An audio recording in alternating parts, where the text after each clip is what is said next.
আজকে এই ক্লাসে আপনাদেরকে স্বাগতম জানাচ্ছি। আমরা আজকে কিছু শব্দ শিখব চাইনিজের। চলুন আমরা আমাদের জার্নি শুরু করা যাক।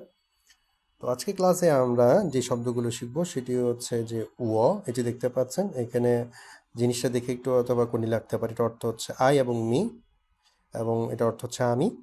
এবং এখানে কিছু পিনইন লিখতে পাচ্ছেন, চাইনিজ পিনইন, এবং পাশে ইংলিশ দেখতে পাচ্ছেন। পিনইন শব্দের অর্থ হচ্ছে উচ্চারণ বিধি, ইংলিশে যাকে আমরা বলছি প্রোনাউন্সিয়েশন।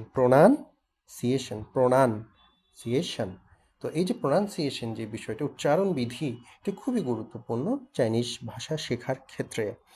সেক্ষেত্রে আমরা আজকে কিছু শব্দ শিখব।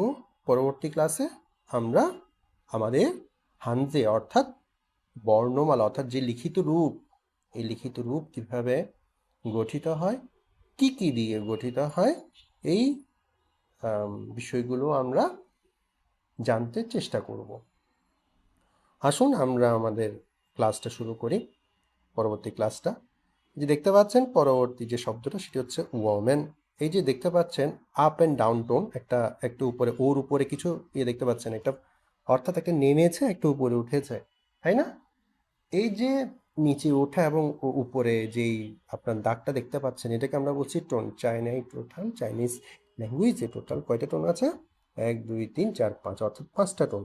এই 5টা টোন আমরা পরবর্তী ক্লাসে শিখবো। আজকে জাস্ট আপনাদেরকে একটা ওভারভিউ দিচ্ছি কিভাবে জিনিসগুলো হচ্ছে।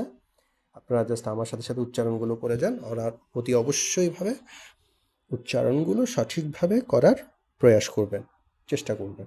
আসুন আমরা শিখি তাহলে।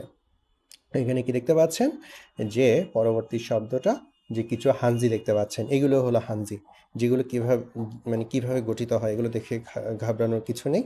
এগুলো খুবই সহজ যদি আমরা সহজভাবে শিখি।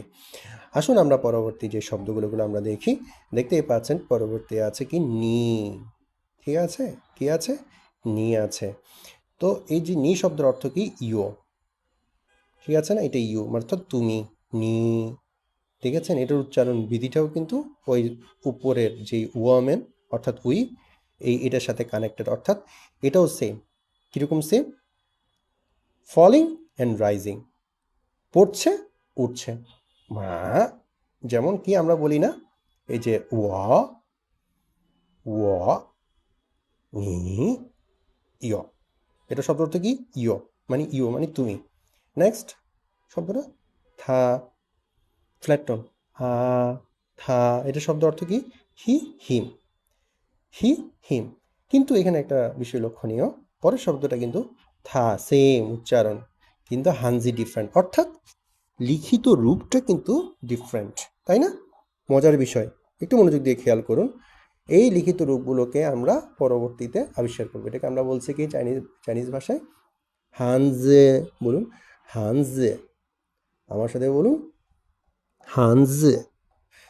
তাহলে আসুন পরবর্তী জিনিসটা এইভাবে আমরা পরবর্তী শব্দগুলো শিখব। আজকের ক্লাসে হয়তোবা আমরা টোটাল 70 থেকে 80টা এখানে শব্দগুলো আছে। তো আজকে আমরা এতটুকুই পর্যন্ত রাখবো। পরবর্তী ক্লাসে আমি আপনাদের এই যে শব্দগুলো আছে এগুলো আমরা জানার চেষ্টা করব। চ্যানেলটি ভালো লাগে সাবস্ক্রাইব করবেন, সাবস্ক্রাইব করে পাশে থাকবেন।